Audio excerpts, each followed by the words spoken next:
Five or Flop, a podcast for the best and worst historical fiction has to offer. I'm your host, Grace. And I'm Erin, and each week we'll be reading a different historical fiction book to see if they're a five or a flop. This season, our theme is Booktok and Bestsellers. So we're hitting some ones that have topped the charts, maybe in later years, maybe more recently, maybe online, maybe through traditional methods.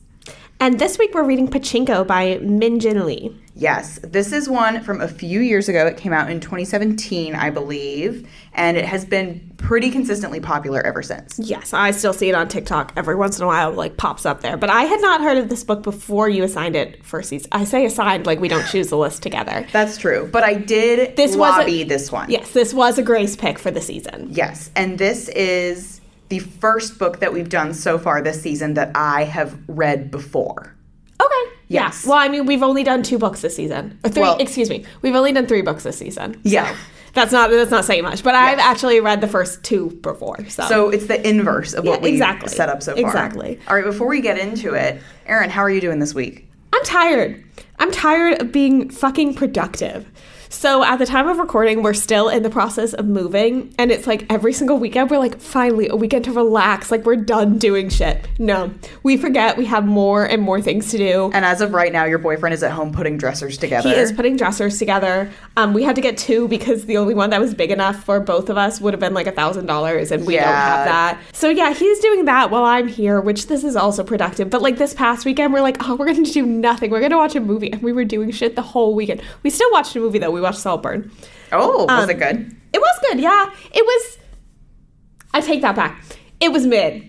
Because I liked it, because there's like the twist that I like, but it was trying really hard to be like one of those books that are really popular right now, like normal people kind of vibe. Like, it's trying really hard to be a book like that. Oh, A Secret History. Dark Academia. Yeah, Dark Academia. That's way better than Normal People. Normal People is kind of Dark Academia, though. I've never read it, and I probably won't. No, I don't think you would like it. But yeah, I'm tired of being productive. It sucks. Yeah. What about you? What's new? I don't have anything going on. Okay. We were so boring this week. Literally, when I was looking at our notes, I was like, wow, because we have a section. We have we don't have a script, but we have an outline that we work off of.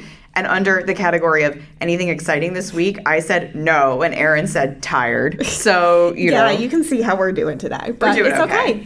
Are you currently reading anything else? Well, I'm reporting back on the other week. I told you I was reading a new thriller by Stacey Willingham, who I love. It was horrible. I was so upset. I have no idea what happened. And her other books are good, right? Yeah, she has 2 other ones, and I thought they were both great. And then this one was just like, I don't know. I realized around the maybe 150-page mark that, like, not much had happened yet. And I was like, that should not be the case for a thriller where that's, like, 50% of the way through.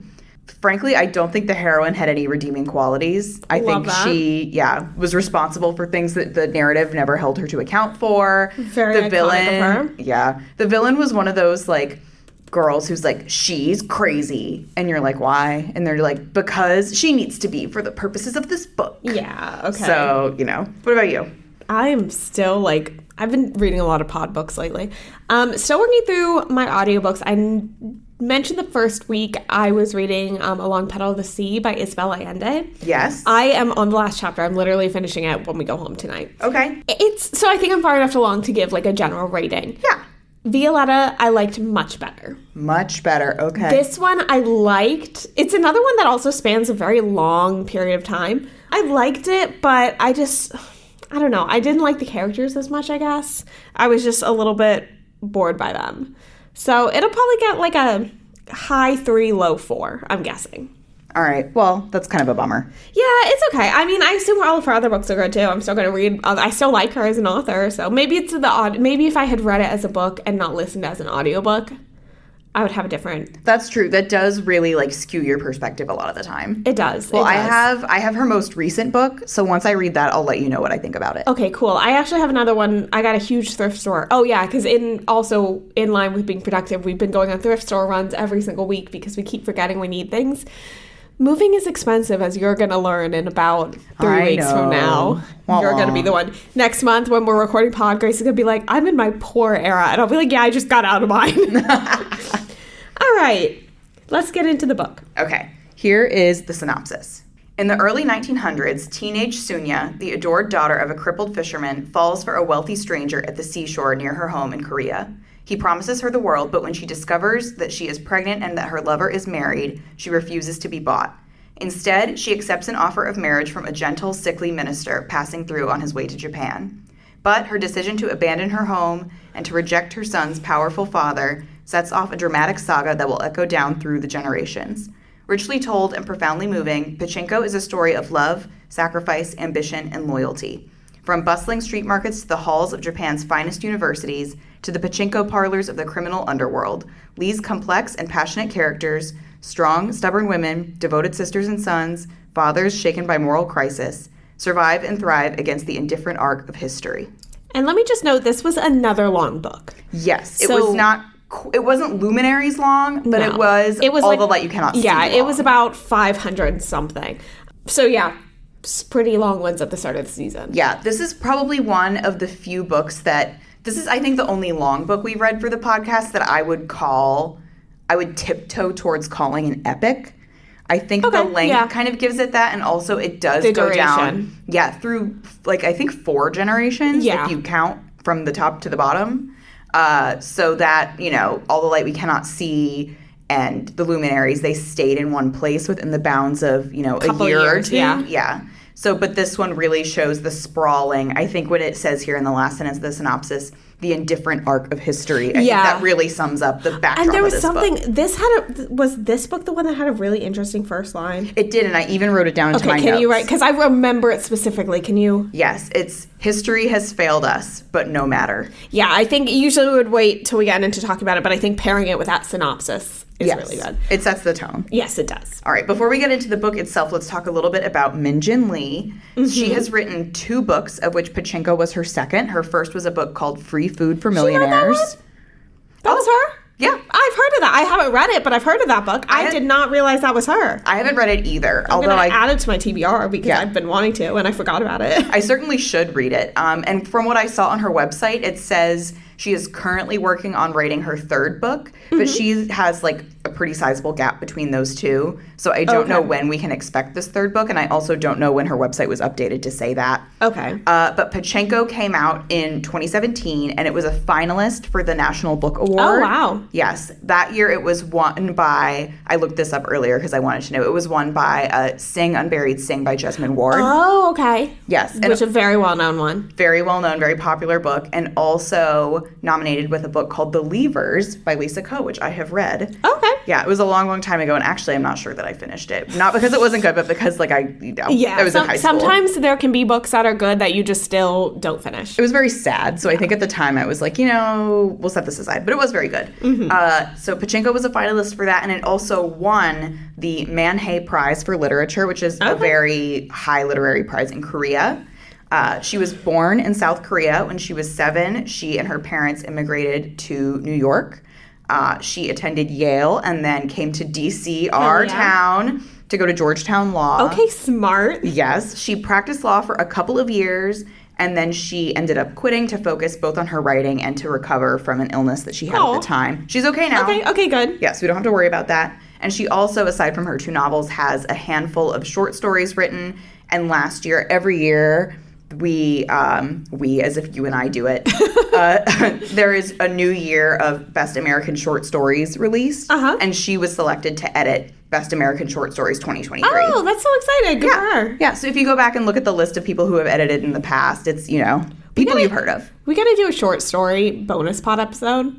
Short stories are really funny for me. I'm going off as a sidebar right now because I love writing, but I hate writing short stories, but I love to read short stories. Mm-hmm. So. I actually, a couple of years ago, for Christmas, I can't remember, it was either my mom or my uncle who got me this for Christmas, but they definitely colluded on it either way. I got a short story advent calendar from them, and it was very pod coded, even though this predated the pod. Because every short story was a different country. Oh, that's so cool. Mm-hmm. Oh my God, that's awesome. Yeah, so I think it was from the New York Times or something. They should be doing that again because that was amazing. So you've mentioned you read this one before, haven't read her other book. Have you seen the show? No, and I wanted to. I did not know it was a show until I was working on the script for the pod. Yes, here's the thing.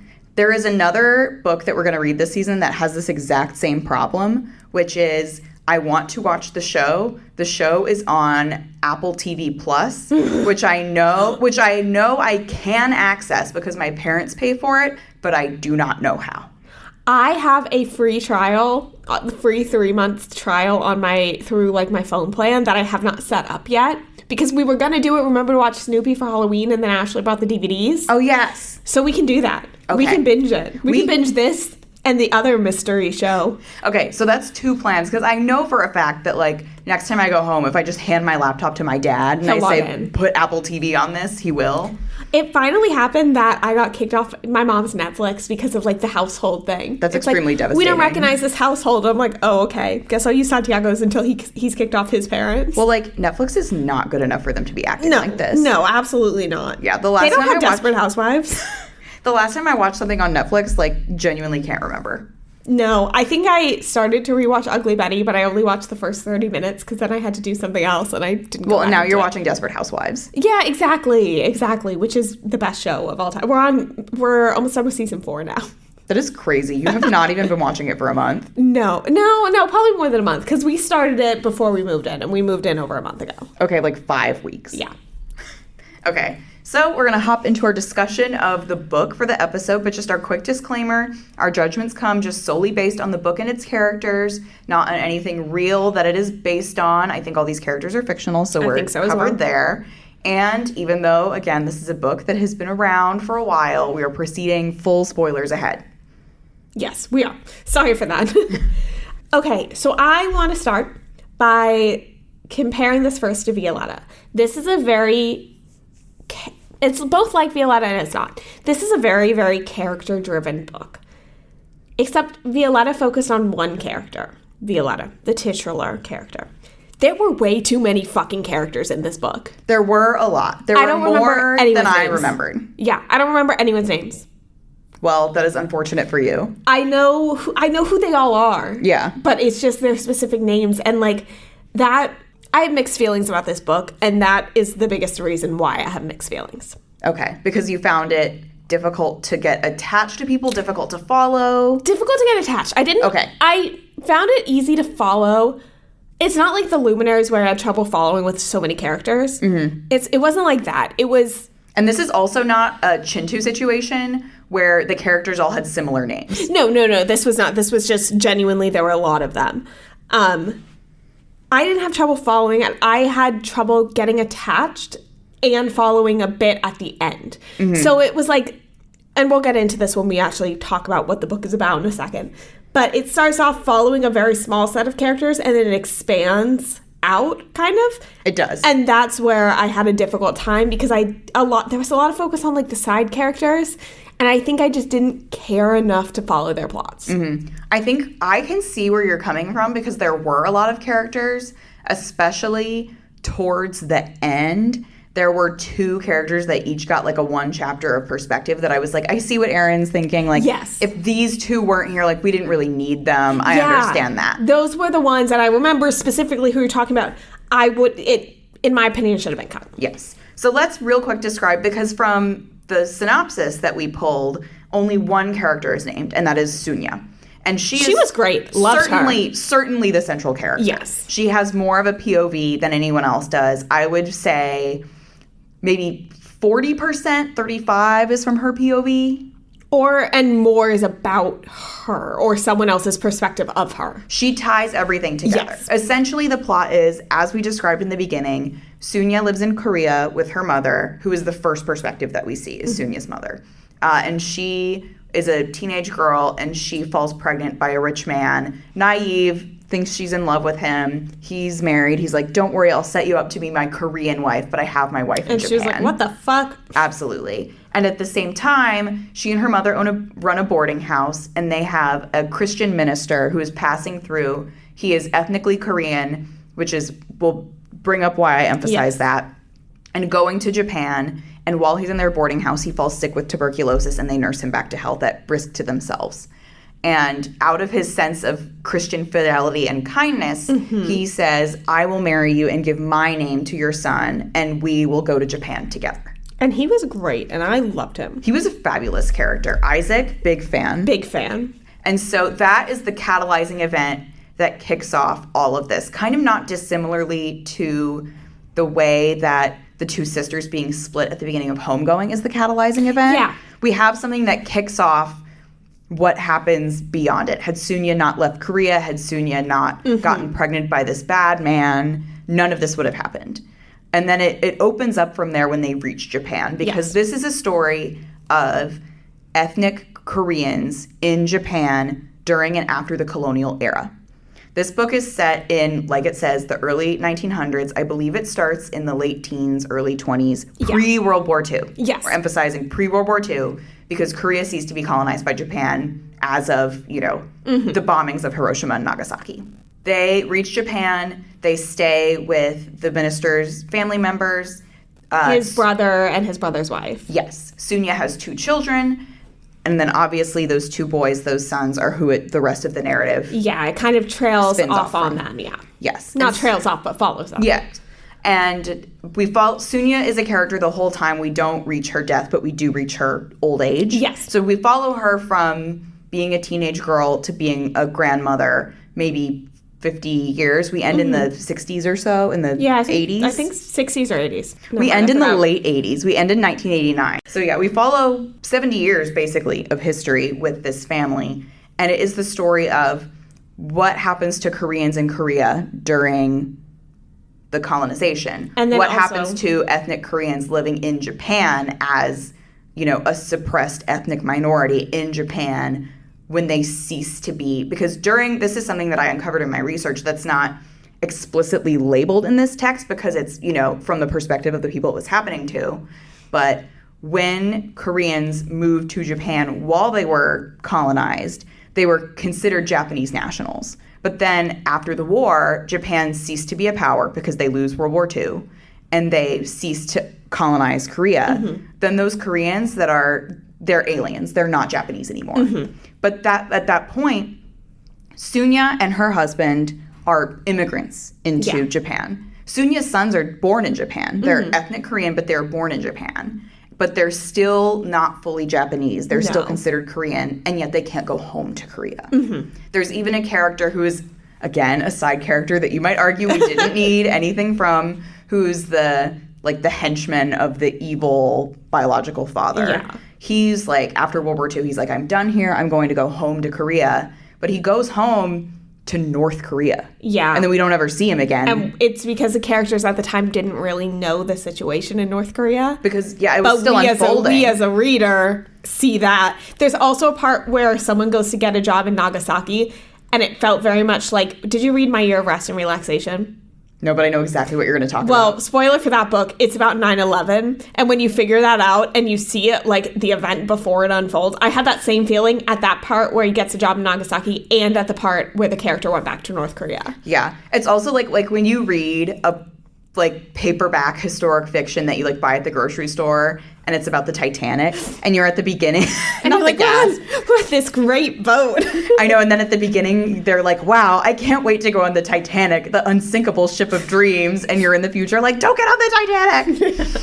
Yeah, that was me reading My Year of Rest and Relaxation for you, sure. Yeah, and then that was us reading the part where they're during World War II when everyone is evacuating Osaka because it's going to get bombed, which it does.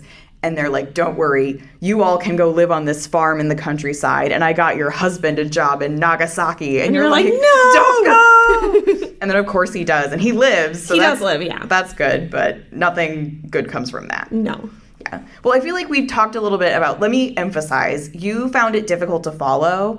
I love this book. I nominated it for this because it fits the theme. Not quite difficult to follow, just spreads too far out to me to care enough for me to follow it. Yes. Okay.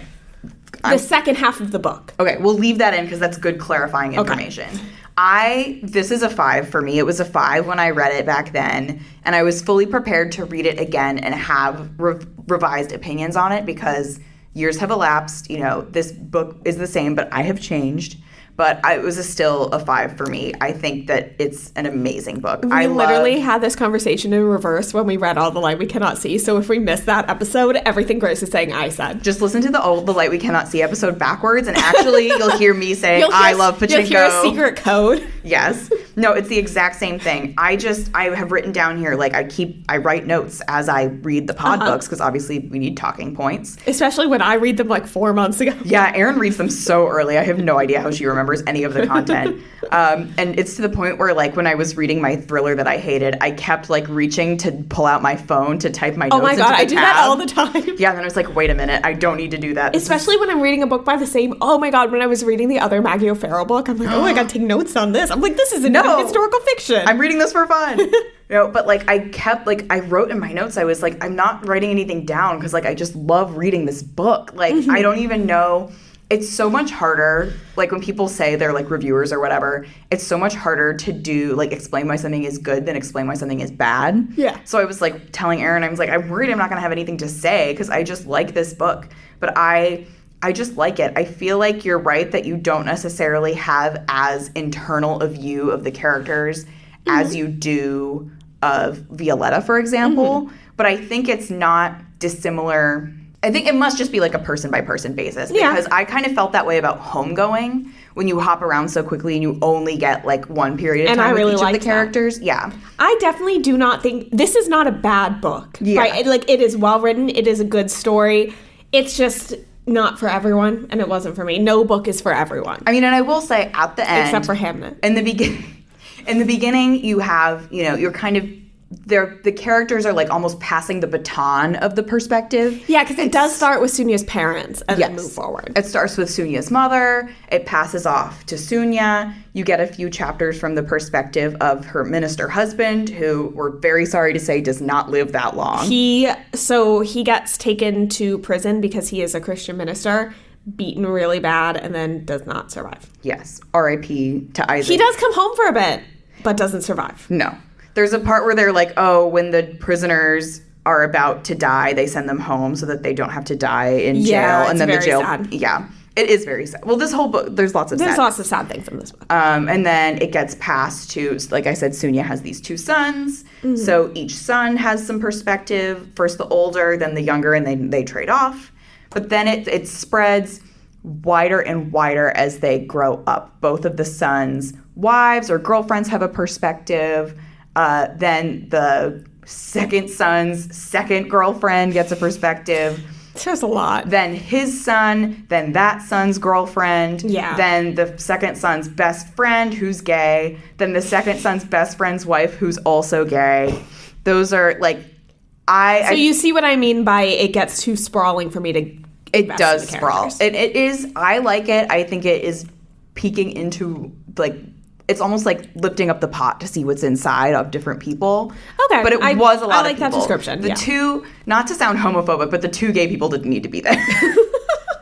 Grace immediately cuts out the gays. Well, they were just like both thrown in that at the end. Wait until data scientist Ashley hears about this. Sorry, Ashley. But they were just both at the end and they had 1 chapter each. So those are the 2 people where you're like, I would happily read like a book about you, but you're in a book about someone else or about someone else's family. Where should we go from here with this book? Because there's a lot we could talk about.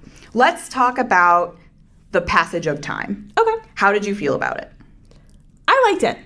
I thought time passed well. I thought where it was progressing at a steady pace, it was well paced. Mm-hmm. There was some forward motion at points where it did jump ahead because you're covering so many decades. Like, you have to. I thought it was well done. Me too. And we know I can be picky about time jumps, so. Same. And I talked in the All the Light We Cannot See episode about how I kept getting lost. Yeah. And that was like, I'm stressing here, that was a me problem. Mm-hmm. Like, because on every page of that book, it had the date that it was currently happening. Or at the beginning of every chapter, it had the date that it currently was. Same with this, but it was not, this was skipping at intervals that were not equally sized. Mm-hmm. But I was never confused, which is a feat, so I appreciate Min Jin Lee for that. If you're going to write a story of such length, like decades in length, you have to skip time. Yeah, absolutely. And I feel like books that are longer in length like this, I have less of a problem with time jumps like that. Because you don't have another choice. Yeah. Like Violetta was the same. Like, imagine we how get much, every single detail. Like, yeah, imagine how much longer the book would be if there weren't God, decades of time jump. Now, let's also, here. This is segues in through that. Okay. There are basically two characters who we see a lot from or like impact the plot significantly that last that whole time.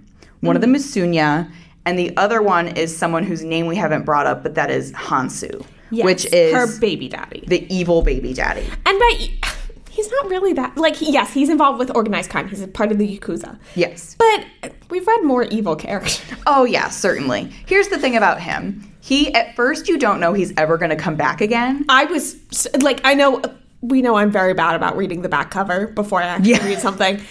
But when I was reading it, I'm like, oh, this guy's gone forever. Yeah, well, at the beginning, he's like, oh my gosh, you're pregnant. Don't worry about it. I will not marry you. However, I will, like, set you up in a house in Korea. He already had, like, 3 daughters. Yeah. Well, that was the thing because he had 3 daughters, but Sunya had a son. And so that's why he was so interested in, because that was his only son. Mm-hmm. And then she's like, no, I will not be your little Korean wife. I'm going to marry this minister and go to Japan. You think that's it. You think you're never going to see Hansu ever again. He pops up a little later, and it turns out he's this powerful Yakuza, whatever. And he has been basically keeping tabs on them the whole time. And he's omnipresent. Mm-hmm. And it is very interesting because all of the things that he does in regards to Sunya and the family are, you can view them as good. Like, he wants to pay for the son to go to school. He wants to pay to get them food. Yeah. He gets them out of Osaka during World War II when he knows. And he gets them to a farm. Yeah, when he's like, bombs are coming, let's get out. He does all of these good things, and yet he's a bad person. You see him doing bad things to other people. Yeah. And you know that, like, the family don't want this attachment to him, even though they need him, especially during wartime. They don't want the disgrace of his, like, dirty money, and they don't want to be tied to what's perceived essentially as the sin of the oldest child being born out of wedlock. And this connects us to 2 very important threads that I think we can segue to. First is the oldest son, Noah. Yes. Second is Pachinko itself. Yes. And I think we can hit those in any order. Absolutely. Let's talk about Noah. Okay.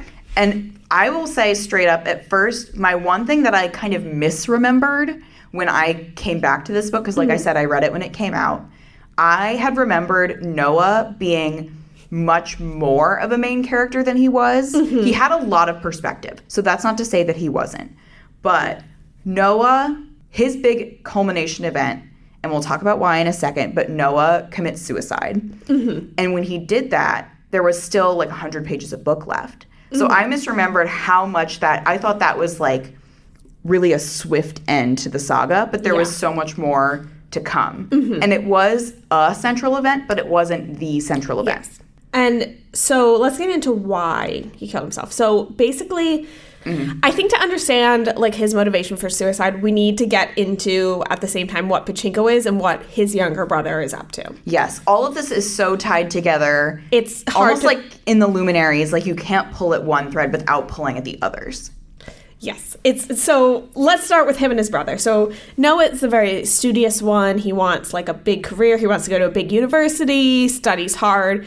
Meanwhile, his brother Mozasu drops out of school and he just wants to make money. Yes. So he goes to work in a pachinko parlor. And pachinko is kind of like a gambling type. Yes. If I understood it correctly, like a gambling game. Yes. And when I was, this is not said explicitly in the book, but explicitly found in my research that I did, is it's very associated with Koreans. Yes. It's kind of like how people have a negative stereotype about like how gambling in the U.S. is all on like Native American reservations. Yeah. It's kind of like that. Yeah, or at least it was at the time. Mm-hmm. And it was seen as like very dirty money, very underground. Well, it was also kind of the same as like so many Koreans went into business with pachinko parlors and things like that because there were not other avenues open to them. Yes. He starts and he kind of hits a big in a career there. And then eventually Noah starts working in the pachinko industry as well. Yes. And Noah is brought low, and Yes, they both brought end low.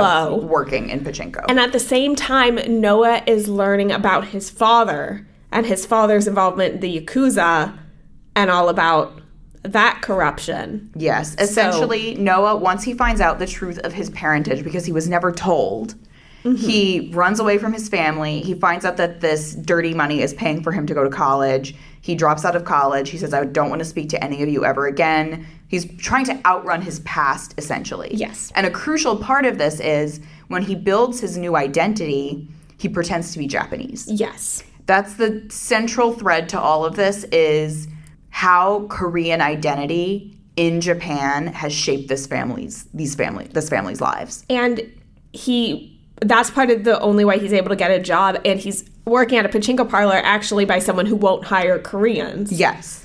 So it all ties in there back Yes. to the themes of race and also him thinking like this dirty money, this dirty past of his father. Yes, he gets married and has a few children. His wife and children all think he's Japanese.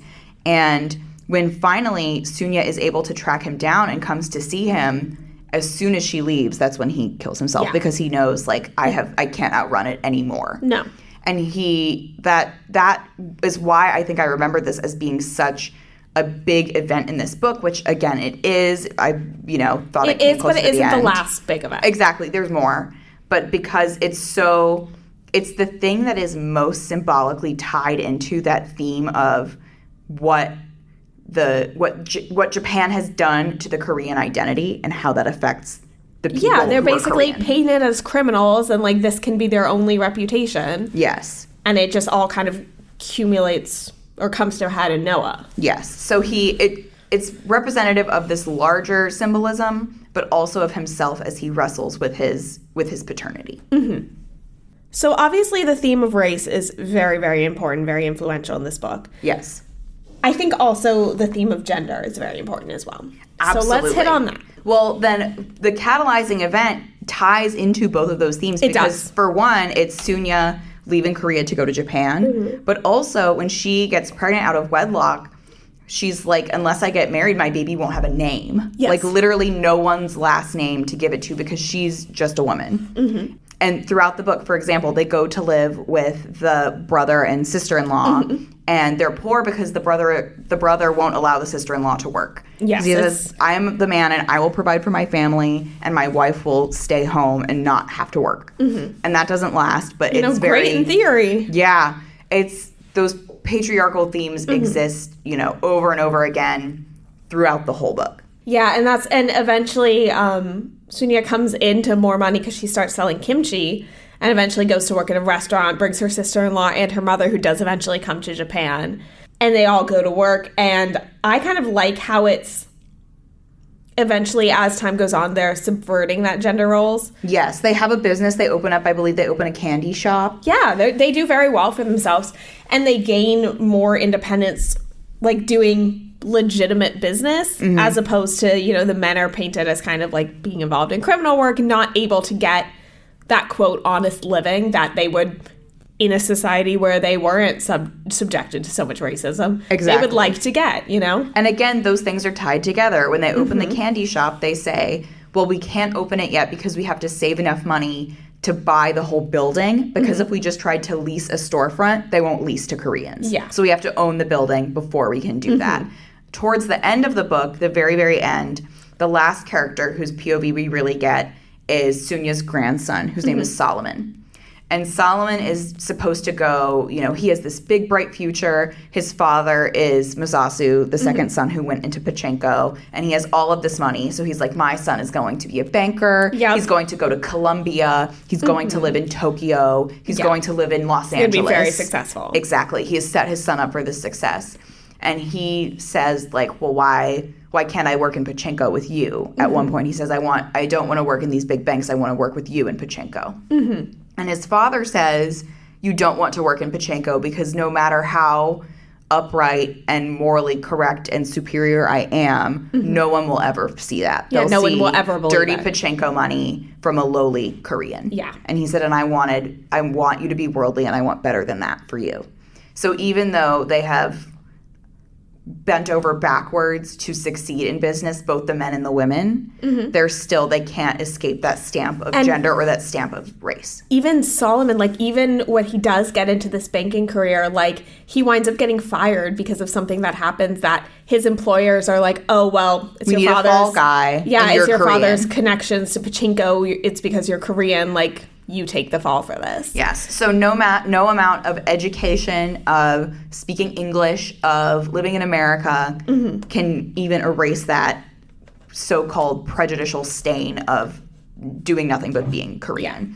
And I think another pivotal scene, maybe one of the more pivotal scenes in that last 100 pages after Noah's death, is the scene where Solomon turns 13 and he has to go get fingerprinted. Yes. Because every year the Koreans have to go and get fingerprinted to prove that they should not be expelled from the country. Yeah. Essentially. And it doesn't matter that he was born there, he's never been to Korea. Or that his father was born there and he's never been to Korea. Exactly.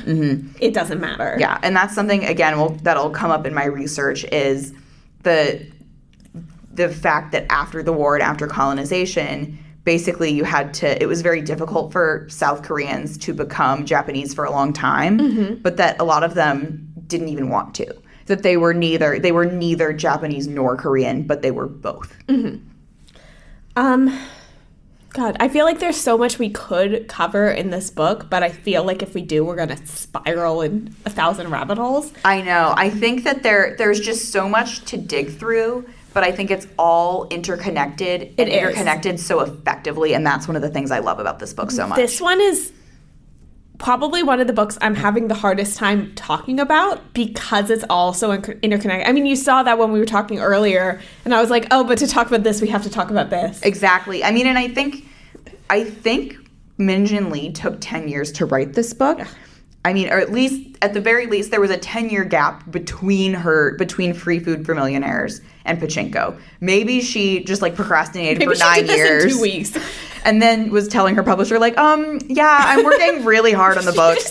I don't think that's the truth. No, but I think you can tell the amount of labor that she put into it. It's like what I said about the Luminaries. I liked this a lot better than the Luminaries, but neither was my favorite book. But the amount of work that went into crafting each one is incredible. Honestly, and I think I would say the same thing about the prose in this book that I said about the Luminaries. I think this was maybe a bit simpler because I think at times the Luminaries every so often caught me up was like, wait, let me read that sentence again. So for me, it's like, this is not a book with a lot of flowery language. Min Jin Lee is really in the head of her characters, and for the most part, they're not educated, they're not thinking lofty thoughts. It's very interesting how she's able to convey these themes of national identity and all that just by showing characters who are doing nothing but thinking about their families. So much of this book is them figuring out how they're going to eat. It's very realistic because it is just so character driven that it's complicated, but that's because people's lives are complicated. Exactly. And I think that's why I didn't mind that the character of Hansu was kind of contrived. Okay. This is something that we maybe should have brought up earlier, but we're coming, like I said, we're coming back around. He's this guy who is extremely wealthy, and he gets them out of binds by paying for stuff. Yeah. So you're like, oh, if I got knocked up by some random guy that I met at the farmer's market, he probably would not be related to Jeff Bezos. Could you imagine at the DuPont Circle farmer's market? Yeah, that just doesn't happen. And also, this very interesting thing that does not really relate to any of the other plot points, it's implied that Hansu actually loves Sunya. Yeah, that is very heavily implied. Near the end of the book, at Sunya's mother's funeral, Hansu shows up and he's like, great news, my wife died, we can get married now. And she's like, what? And Sunya's like, what the fuck are you talking about? She's like, I hate you, go away. But he loves Sunya. He's literally so confused because he's like, the only reason that we didn't get married is because I had a wife already and now we can get married. And I love you. I feel bad for him. I don't. I think 2 more things I want to say about this book. 2 more big thoughts with the capital B. Let's go. The ending. I am conflicted about where it ended. Okay. I felt, sounds weird, I felt it should have ended with Sunya dying. And not the scene it ended, because it ended with her visiting, like, Isaac's grave and, like, putting a picture of Noah there. Mm-hmm. But it ended kind of with a lot of the focus on Solomon, her grandson. It did. And for me, I felt it should have looped back. It should have closed the loop. Okay. With Sunya. I don't know if it should have been with her dying or just more focus on her. Just, like, maybe a few more chapters of her perspective and a few less of Solomon. Yes. Okay. I think that would have made it better for me. Okay. I did really like that last scene. I thought it was very poignant. Yeah. When I'm conflicted about the ending, it wasn't that specific scene. It was the general tone. Where we were. Yes. I will say the characters at the end, Solomon and Hannah, who was Solomon's father's girlfriend's daughter. It was Solomon's almost stepsister. Yes. And they had a complicated relationship. And then she was dying of AIDS? Yes. I don't know. We don't have to explore that now. Yeah. I think that was just like a very, because at that point it's the 80s. I think that was just more to show like the time period. I think it was showing, it was an 80s way of showing the fallout of generational trauma and also gender stereotypes. Yes. Because it was like, she has damage, so she was very promiscuous. Mm-hmm. She came down, caught AIDS. You don't catch it. Anyway, you know what I mean. Yeah. She passed away of AIDS. Yeah. Etc. But yes, that is a character that did not, because she was so young, she did not see us through the saga. No, she was one of the ones who I'm like, okay, why am I reading about you? Yeah. At the end. But the other capital B big thing I wanted to say about this is that of all of the books, and we've only read historical fiction, of all the ones we've read, this one taught me the most about history, I think. Absolutely. I agree. I don't know if it was just, I feel like I knew like a decent bit about Japan and Korea conflicts, but I think this book out of all of the ones we've read so far did the best job teaching and explaining the history without, saying, this is the history of this is what happened. I agree completely, and I am so glad that you brought that up, because I will say when I read this book the first time, I knew basically nothing about the history between Japan and Korea. And even still to this day, like, a lot of what I know comes from this book. Yeah. And it's like what we said in our very first episode about Hamnet. To me, the role of historical fiction is not to give you point-by-point accuracy. No. It's to use history to draw on and use creativity to illustrate lessons about our humanity and things that we do on a wide scale of things that we've done in the past and will do again. Yep. And this book does that so well. It's one that I would be happy to hand to someone who doesn't know much about Japan and Korea and say, like, here, start here. Yeah, I agree. Like, I couldn't say that for a lot of the other books that we've read, but this is a good one. And in that vein, is this maybe a time that we transition into a little bit of the history? I think it's a perfect time, but before we do that, I'm going to interrupt you a little bit. Okay. Because I just read another book about Japan and Korea conflicts, and I recommended it to you on Instagram, but I want to recommend it to our followers as well. Yes. Island of the Sea Women by our favorite Lisa C. It takes place in Korea. It's on Jeju Island, and it has to do with the Haenyeo, which were the women divers in Korea. And it's very interesting. It goes into a lot of like the conflict, focusing specifically on like post World War II-ish around that time. Okay. So highly recommend. If Lisa C is going to do anything, it's teach me about a group of girl bosses that I did not know about before. Truly. And the vibes were so similar in so many ways. Listen. But I loved it.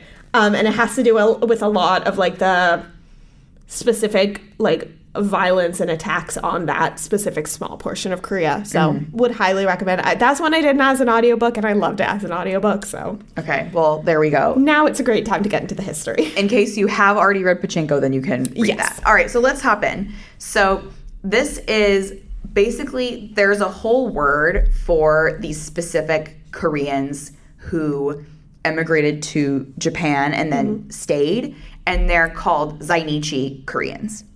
And these are specifically Koreans that either have assimilated into Japanese culture, are ethnically Korean but were born in Japan, or emigrated to Japan during the colonial era prior to World War II. Okay. So, and literally the word Zainichi means foreigner, so it's like foreigners living in Japan. Okay. So this is like a controversial term because like, well, they're not foreigners. Like, so many of the quote-unquote Zainichi Koreans in the book were born in Japan. So they are, they're Korean, but they're Japanese. And this word is only, I looked it up using my search function on my Kindle, on my Kindle version of the book, that the word Zainichi only comes up once in the text. I was going to say, I don't remember that. Well, it's said by the character of Hana at the very end, like when she's like ill and dying. Mm-hmm. So this is like I said, it's an epic. It covers like broad swaths of really big history. Yep. So I don't have time to go into detail, and I'm not the person to be going into detail. I'm going to touch on things kind of generally. Mm-hmm. So Korea and Japan were at war, and Japan annexed Korea in 1910. Okay. So that's when Korea became, and at this point, a united Korea became a colony of Japan. And Japan really cracked down on Korean culture, as we see in the book. Public places, we were only supposed to be speaking Japanese. You weren't supposed to use Korean. Places like universities. History is taught from this approved list that obviously very emphasizes the achievements and the superiority of Japan. You had to swear loyalty to the Japanese emperor. And we see that in the book because Isaac the minister is thrown in jail because one of his other church officials is seen mouthing the Lord's Prayer instead of swearing allegiance to the emperor. So Christians were seen as subversive because they weren't worshiping the emperor. Land was taken away from Koreans and sold very cheaply to anyone who wanted it from Japan. And this is something that appeared very briefly in the book and we didn't talk about because it happened to two very, very, very side characters. But Korean women were basically forced to become sex workers for Japanese soldiers. And that's a very, well-known and well-studied phenomenon. Most people have heard of the comfort women, which is what they were called. But early in the book, two of the servants who work at the boarding house go to become comfort women. Yeah, they were promised like better jobs in factories and then that doesn't materialize or exist. During the book, and actually this is not emphasized a ton, which we appreciate because we talked a lot about the multiple names in Shinto. Yes. But Koreans were not forced, but encouraged to take on Japanese names. And because you could not access any kind of government benefit, and that includes like using the postal system, if you didn't take on a Japanese name, 84% of Koreans in Japan took on Japanese names. Yeah. So after 1910, this annexation, the 1920s is really when movement of Koreans into Japan started taking place. And at first it was mostly men looking for job opportunities, and these are menial jobs. These are factory jobs, these are mining jobs. And then it's not until the 30s that women and children start to join them, start to, go with their husbands. By the mid-1930s, into that point where, more and more and more people, more Koreans are immigrating into Japan, a third of ethnic Koreans were born in Japan. Like insane numbers. They're, and again, as we see in the book, they're forced to live in segregated and worse neighborhoods. They are paid less. They work these menial jobs. It's not good. It's not a good setup for them. But World War II brings the end of colonization when Japan is no longer a world power and when the U.S. kind of comes in to take over Japan. Not literally, but essentially. And this is at the time when Korea is partitioned. Yes. So we hear a lot about the North and the South. These are supposed to be temporary occupations, the North by the USSR, the South by the United States. But we all know how that went. I know. And I actually really like the way that this quote is phrased. I found from a place one of the places I was reading from. It says that the Cold War got in the way of the temporary division. So basically just because the USSR and the USA hated each other so much, neither of them wanted to give up this territory that they had. And so thus North Korea... Horrible. Yeah. You're fucking with people's lives and their lands and their history. No, it's horrible. But I mean, that's all of human history. But doesn't make it any better. Exactly. So that's, kind of when like North Korea becomes communist, it becomes what it is today. South Korea leans really hard into democracy because of the, U.S. and Soviet influence. But at that point, there's an active program trying to get Koreans to come back to North Korea before it becomes really clear that that's a bad idea. Yeah. So there are a lot of Koreans who do go back to North Korea that way. We see a side character in the book do so. But actually other than that, not a lot of ethnic Koreans in Japan returned to Korea, partially because so many of them had never been there in the first place. Yeah. But there's kind of a loosey-goosey period between the end of World War II and 1965, in which it's like not really clear how easy or even viable or even legal it is for Koreans to return to Korea. But in 1965, they passed this legal act that incentivizes return to Korea. Like, if you want to, it'll, help you out. But not that many people do. Like, the repatriation rates are very low.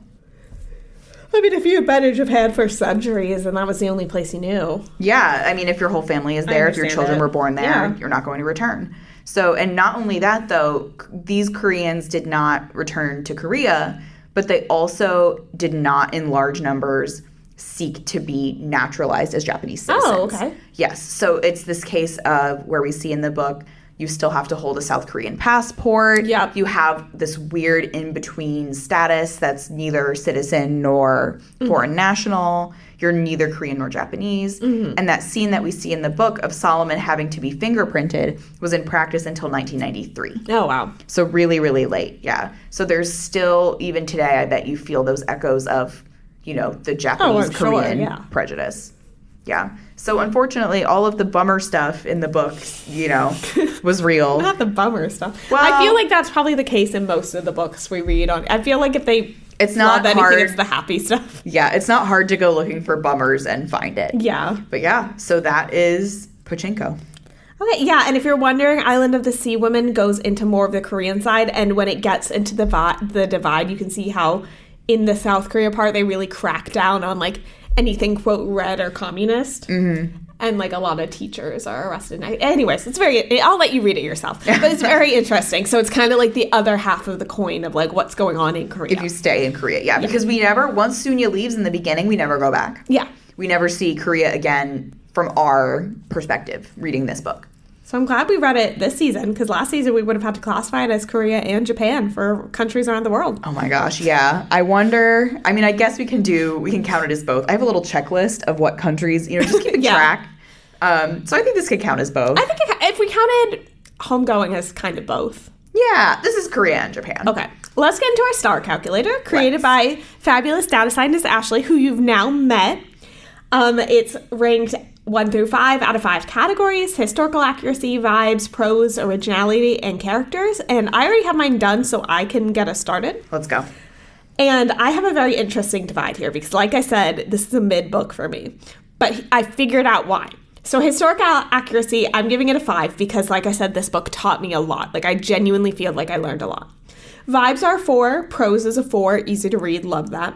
Originality is a 4. Characters is a 1. Wah, wah. We spiraled out way too far for me to care about any of the characters in, like, the last 150 pages of the book. And that just is what flopped for me. So that gets me a score of 3.6, and I originally gave this a 3.75, so about accurate. Honestly, I feel like that ranking of the categories really goes to show the value of our calculator. Yeah. How just, like, one thing can really skew your perspective of a book, even if, like, all of the rest are there. Everything else was good, and if we hadn't just gone down so many rabbit holes at the end, I think I would have ranked a lot higher for me.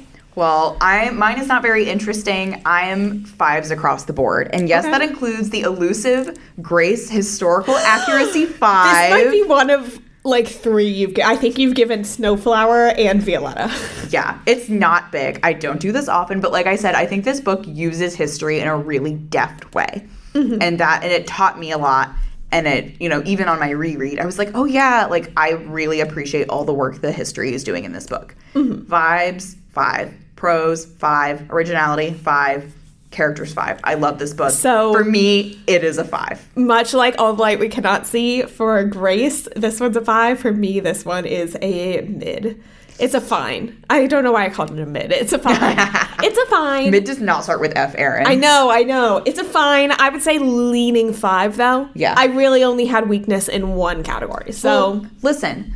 This is good, I think, for our listeners, because we're not going to have listeners of uniform taste. Maybe you listen to season 1, like, I'm a bit more of a Grace or I'm a bit more of an Erin. We have 2 5s on offering for you. Wait, this is like what the entire Click series? Well, I have the Clicktionary, and it's like, which girl in the Click are you? And it's like, I always wanted to be a Massey, but I think I was always a Kristen. Oh, I'm so sorry for you. It's okay because Bridget Mendler played her in the movie, and that's a big deal. So slay. But, like, you know, maybe you would like All the Light We Cannot See. Maybe you would like Pachinko. Exactly. I don't know. We're providing you with options here. Yes. All right. Next week, we have some fun lined up. Yes, we're doing things a little bit differently. So, once again, we are picking a book that's kind of pushing the boundaries of historical fiction. Okay, it's very clearly historical fiction, but it is historical genre fiction. It's a romance, and as I'm sure many of you know, season 3 of Bridgerton premieres next week. Yes, so we are coming at you with the book that this season is based on. It's Romancing Mr. Bridgerton by Julia Quinn. Yes, and I am excited for this one. Mostly I'm excited for the show. Let's be honest, I love the show. I'm also excited to talk about the book. Yes, because I think not a lot of people, like I talked to someone this week who didn't know they were books. So, incredible. Yeah. I mean, it's advertised much more. And the books are so old, too. Yeah, they're not 20 new. years old. Yeah. So we're so excited to see, you know, what we can dive into there. It's a little bit different, but we're going to have a lot of fun. Yes. And in the meantime, make sure you're following us on social media, Instagram, Twitter, and TikTok at @5orflop_pod. And make sure you're participating in our Season 2 Storygraph Challenge. Yes. And if you have anything that you think we should be reading this season, future seasons, you can fill out the recommendation form in the bios of all of our social medias. Or if you have more general queries, questions, if you're Min Jin Lee, for example, you can... Please come on the pod. We want to know if you wrote this in 2 weeks or 10 years. Exactly. You can email us at fiveorfloppodcast@gmail.com. And until next time, happy reading. Happy reading.